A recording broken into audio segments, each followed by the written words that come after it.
À quel point Grugal Oragran, le dragon noir du peuple Héliatrope, est-il puissant? C'est ce que nous allons voir dans cette vidéo.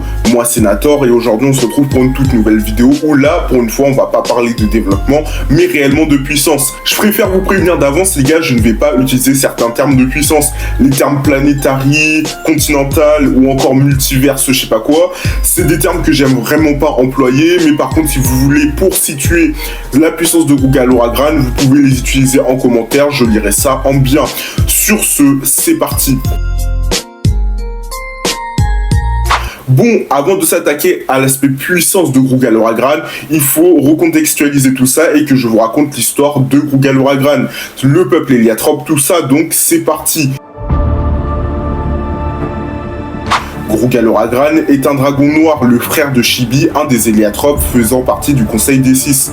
Pour rappel, lors de la deuxième union entre la grande déesse Héliatrope et le grand dragon, 6 Dofus furent créés et donnèrent alors les 6 premiers Héliatropes et leurs frères dragons, unis depuis le Dofus.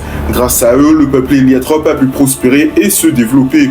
Dans ce conseil, Grugal Oragran et Chibi avaient pour rôle celui de la science et de la connaissance du peuple Héliatrope. Les Héliatropes vivaient en harmonie avec un peuple nommé les Mécasmes, et Kilby, lassé de son fardeau et du fait qu'il était le seul à se rappeler de tout, décida de voler le cœur d'Orgonax.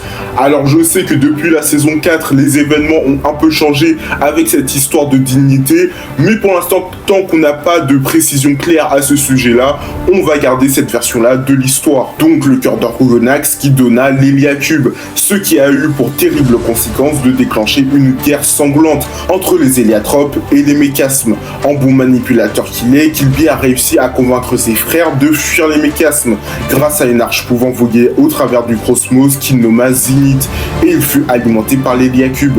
Les Héliatropes ont réussi à fuir les Mécasmes et voguèrent au travers du cosmos durant des années, ce qui a pu satisfaire en partie le désir de connaissance de Kilby. Un jour, ils trouvèrent une nouvelle planète bleue, ce qui a permis de reconstruire la civilisation Héliatrope, au détriment du bonheur de Kilby, qui se lassa de cette sédentarité. Il a donc émis un signal de Wakfu assez fort avec le cœur d'Orgonax pour que les Mécasmes captent le signal et retrouvent les Héliatropes. Malheureusement pour Kilby, sa traîtrise fut découverte et a dû affronter le Conseil des Six. Il perdit son bras par Phaeris et fut enfermé dans la dimension blanche par Hugo. À la suite de cette guerre avec les Mécasmes, on a eu le droit à l'OAV, la bataille pour l'Héliacube,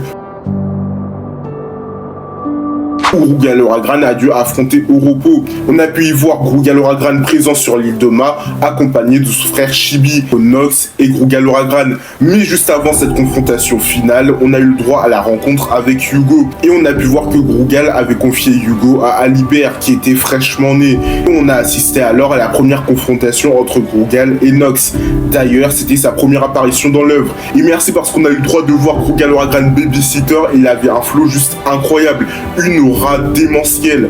Et concernant Adamai, on a pu voir dans les tranches de vidéo Wakfu qu'il est resté sur l'île Doma avec Grugal Oragran et son crackler à attendre l'arrivée de Hugo, et on peut observer que Grugal s'est occupé de sa formation et qu'il a clairement rempli son rôle de grand frère. Bon, après cette courte partie histoire des Héliatropes, on va enfin s'attaquer à la puissance. Et pour commencer, avant de s'attaquer aux capacités, ou plutôt d'en finir avec les capacités de Grugal, on va s'attaquer au feat, aux différents adversaires que Grugal Oragran aura rencontrés lors de sa route, à partir du moment où on l'a réellement vu en action. Donc je vais commencer avec l'OAV, la bataille pour l'Héliacube. On a commencé avec le fait qu'il n'y aura pas de vainqueur. Et après ces événements, après la bataille pour l'Héliacube, le feat de Grugal Oragran qui est selon moi le plus intéressant, le combat face à Nox. Et là c'était réellement une dinguerie, tout simplement parce qu'on a eu le droit à un premier affrontement, une petite confrontation qui permettait d'introduire les deux personnages avec les capacités de Grugal. Et on peut clairement voir qu'il n'a pas eu de mal à se défaire de Nox. Il arrive à se défaire de ses pouvoirs temporels sans boost, et il a même suffi d'un brasier pour en finir. Et c'est lors de l'épisode 17 de la saison 1 qui sera un des meilleurs combats de la série où Grugal nous dévoilera de quoi un dragon du peuple héliatrope expérimenté et capable. Car dans la première partie du combat, il commencera doucement en brisant d'un clignement d'œil le pouvoir temporel de Nox. Il stoppera sans encombre sa décharge de Wakfu. On verra alors que malgré sa téléportation, Grugal arrive à suivre Nox et même le trouvera lent.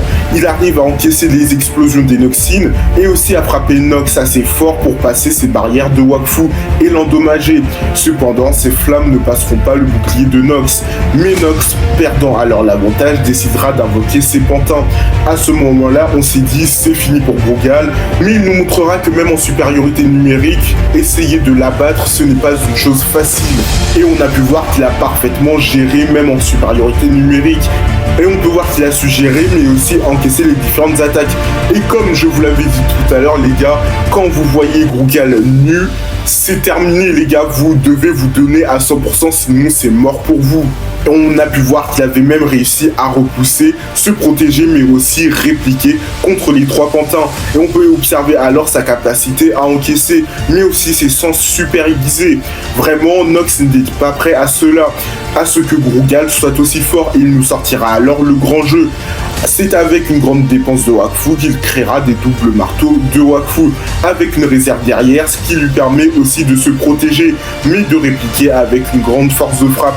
Et malgré ça, Grugal arrive à se relever. Le bug, il a une ténacité incroyable, c'est du jamais vu, mais on y reviendra juste après. Il prendra alors sa forme dragon pour s'adapter, ce qui a fonctionné car il a réussi à reprendre le contrôle sur Nox, et avec un souffle d'air puissant, il fera même entrer les volcans en éruption, les volcans de l'île Doma. Cependant, il perdra à cause du sort temporel de Nox boosté à l'Héliacube, chose que Hugo a réussi à défaire. Et là, on pourrait se dire que c'est totalement incohérent parce que Hugo a réussi là où Grugal a échoué alors que Grugal est plus puissant que Hugo. Mais en réalité, tout est une histoire de volonté, car on a pu voir que les conditions n'étaient pas les mêmes, tout simplement parce que Hugo avait une volonté bien plus forte en raison de ses amis qui étaient en danger, mais également en raison de sa colère pour la mort de Tristepin. Il avait toutes les conditions réunies à ce moment-là pour avoir une volonté plus forte que Grugal. À la fin, Grugal se fera emporter pour que Nox ne récupère pas l'entièreté de son Wakfu. D'ailleurs, cette fin nous permet de montrer à quel point Grugal a une réserve de Wakfu démesurée, car non seulement il arrive à tenir une discussion normale avec Nox alors qu'il se fait absorber son Wakfu, et d'ailleurs on a pu voir que ça prenait du temps, comme je l'ai dit, signe d'une grande réserve de Wakfu. Et on a pu voir que lors de son explosion, elle sera tellement grande qu'elle sera visible à des endroits du monde des 12 totalement éloignés de l'île Doma. D'ailleurs, la concernant, on verra qu'elle est détruite à la suite de tout ce bazar. On verra même l'état de Nox, de son horloge qui sont vraiment bien endommagés. Cependant, dans les feats, il y a un seul point auquel je n'ai pas fait mention beaucoup de fois, mais qui est pour moi le plus intéressant et qui est pour moi le plus bluffant. C'est réellement Saris. On a clairement l'impression qu'il a menti. Et même après ça, il encaisse. Il ira se battre avec Oroco, qui lui était encore frais entre guillemets. Et lors de cet affrontement qu'il opposait à Nox, il nous montrera qu'il n'a rien perdu de son niveau, même avec de l'âge, et qu'il était en capacité d'encaisser les différentes capacités des pantins, y compris celle de Nox avec ses doubles marteaux, ce qui est réellement impressionnant. Mais maintenant qu'on a pu voir ses feats et à quel point Grugal Oragran était cheaté, on va entrer dans le détail avec ses capacités. Première capacité, sa transformation. Comme tous les dragons qu'on a pu voir dans le lore de Wakfu, une de leurs facultés principales est de pouvoir se transformer, se métamorphoser, que ce soit avec une forme dite humaine et de switcher avec leur forme originelle, leur forme de dragon.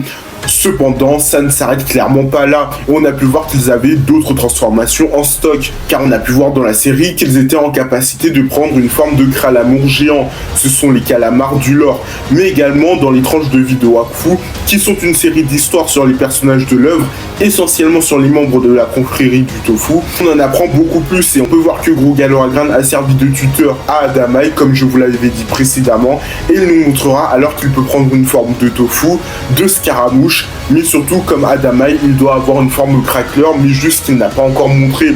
Qui sait encore les formes qu'il garde en réserve, mais qu'il n'a pas utilisé en combat, juste parce qu'il ne trouvait pas ça nécessaire. Et c'est réellement dingue quand on voit tout ce qu'il a en capacité de faire. Ses transformations, ses métamorphoses lui permettent de s'adapter à n'importe quel type de situation, ce qui est réellement monstrueux. Dans la suite de ses capacités, on peut également citer les incantations contre les chouchous. Lors de la confrontation avec la confrérie du tofu, il nous montrera une capacité assez particulière car en récitant une incantation, il créera un bruit strident, aigu, assourdissant, mais qui semblait avoir beaucoup plus d'effet sur Rubilax. C'est vrai qu'on pourrait se dire qu'il n'a pas de quoi se couvrir de ce son, contrairement aux autres membres de la confrérie du tofu qui ont leurs mains, mais comme Rubilax le précise bien, c'est une incantation, et surtout qu'à ce moment-là, si Grugal s'attaque à la confrérie du tofu, c'est à cause de l'âme mauvaise de Chouchou de Rubilax qu'il visait. Il dira par la suite: misérable Chouchou, Grugal Oragran va vous renvoyer vers l'enfer que vous n'auriez jamais dû sortir. En plus, après ça, il va reconnaître l'âme de Ruel qui était présent avec Alibert, à qui Grugal avait confié Yugo. Encore une de ces nombreuses capacités spéciales auxquelles on a pu goûter juste un court instant. Je me dis, des capacités comme ça, il doit en avoir plein au vu de son âge et de l'expérience qu'il a acquis au combat. Mais dans le reste de ses capacités, ça ne s'arrête pas là, car dans la suite, on peut parler de sa manipulation du Wakfu. Au vu de sa puissance, de ses compétences, il est logique qu'il soit en capacité de manipuler l'énergie vitale du cosmos. Il nous a même montré cette manipulation sous forme de bouclier, à l'instar de Fairis, même si, concernant Fairis, c'est son élément central. Si pour Grugal c'est le feu, pour lui, pour Fairis, c'est le Wakfu. Il nous montrera diverses utilisations, sous forme de projection, mais également sous forme de boost physique, que ce soit offensif et même défensif, et même sous forme de protection. Pour en revenir à Grugal, il nous montrera qu'il est assez puissant pour téléporter toute une partie d'une île à un endroit totalement opposé dans le monde des 12. Et dans sa manipulation du Wakfu, on peut également compter avec tout ça la création d'un que autres qui sont partis ont la même signature Wakfu que Yugo. Et à ce moment-là, il avait encore sa vue. Et même dans la saison 1, on peut voir que c'était son moyen de voir. Car après les événements de l'OAV, il était devenu aveugle à cause de l'Héliacube. Il a également la possibilité de savoir s'il a une bonne ou mauvaise personne en face de lui. On a pu voir ça avec Rubilax. Même aveugle, il a su discerner que c'était un chouchou. Également, durant cette saison 1, il nous montrera que sa vision ne sert pas qu'à voir la signature Wakfu des gens, mais également à réellement voir leur âme. Car il a pu voir la peur que Tristepin avait au fond de son cœur, mais aussi il verra le peu de bonté que Nox avait encore en lui. Ce qui est incroyable parce qu'on a pu voir que Amalia nous avait dit que normalement les dragons, selon les légendes, ne s'attaquaient pas à n'importe qui, étaient relativement gentils. Et ça, Grugal Oragran nous le prouvera lorsqu'il a discerné l'âme de Rubilax des autres membres de la confrérie du tofu. Et si vous pensez que les capacités de Grugal Oragran s'arrêtent là, on n'en a pas fait encore le tour parce qu'on pourrait parler également de sa capacité à utiliser le feu. Comme tout bon dragon qui se respecte, pas comme Adamai qui nous sort des lasers en mode Superman en saison 4. Désolé les gars, c'était gratuit, mais ceux qui me suivent sur TikTok, vous comprenez cette haine que j'ai envers Adamai, et je précise bien Adamai de la saison 4, vis-à-vis de son palmarès. J'étais obligé de lui tirer une balle gratuite. Les dragons sont en capacité de cracher du feu. D'ailleurs, lors de l'affrontement face à Oropo et sa team, grâce à les dragons, pour finir, une capacité un peu moins utile, mais qui a quand même eu son efficacité, c'est sa capacité à générer de l'air et de la brume. Concernant la brume, elle a juste servi à dissimuler ses attaques et l'utilisera face aux grouilleux. On a pu voir ça face à Nox lors de leur premier affrontement, mais également sur l'île d'Oma. Face à ce dernier, il nous montrera aussi un souffle d'air surpuissant. Et c'est là que j'ai un doute vis-à-vis de cette capacité. Car après ça, Nox ne pouvait plus attaquer. Et je me demande en permanence si c'est le souffle de Grugal Oragran qui aurait cette capacité à annihiler le Wakfu, ou tout simplement qu'à ce moment-là, Nox était à court de Wakfu et donc il ne pouvait plus attaquer. Et donc que le souffle de Grugal Oragran n'a aucune incidence par rapport au Wakfu. Et aussi une petite capacité, je sais pas si c'est lié à sa force ou à sa création d'air. On a pu voir qu'il avait la capacité capacité de faire exploser quelque chose d'un simple coup de pied. Il utilisera ça lors de sa première confrontation face à Nox pour casser le pont où il se situait.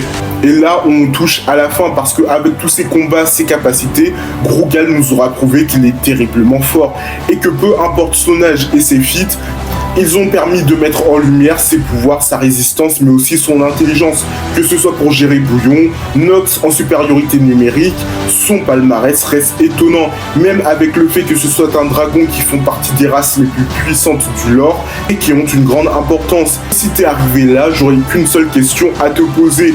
Si Nox avait utilisé 100% du Wakfu qu'il avait récolté face à Grugal Oragran et qu'il n'aurait pas cherché à absorber son Wakfu, mais réellement à le tuer, pour toi, est-ce qu'il aurait réussi à gagner? C'est la seule question que je te poserai. Et on arrive enfin à la fin de la vidéo. Si t'es là, c'est que t'es vraiment un bon, donc n'hésite pas à liker, à t'abonner et à activer la cloche pour rater aucune de mes sorties vidéo. Sur ce, on se laisse là-dessus et à la prochaine.